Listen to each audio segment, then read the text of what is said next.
James Naismith, un professeur de sport à l'université de Springfield, dans le Massachusetts, décide de créer un sport durant l'hiver, pouvant se pratiquer en salle. En 1891, l'hiver frappe l'Amérique du Nord et la situation climatique empêche les étudiants de pratiquer des sports en extérieur, très populaires aux États-Unis comme le baseball ou le football américain. Il décide de confectionner un sport apte à la pratique en intérieur, dans un gymnase. L'enseignant passera une nuit à étudier et créer les règles d'un sport nouveau.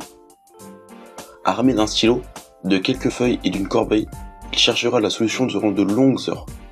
À chaque échec, il jette chacune de ses feuilles de papier froissé dans une corbeille. Au fur et à mesure, l'illumination arrive.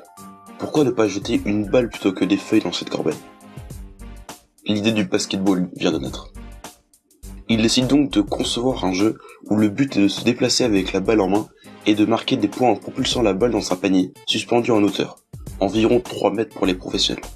Désirant un sport qui allie à la fois force physique et adresse, James Naismith élabore les règles fondamentales du basket comme on le pratique encore aujourd'hui.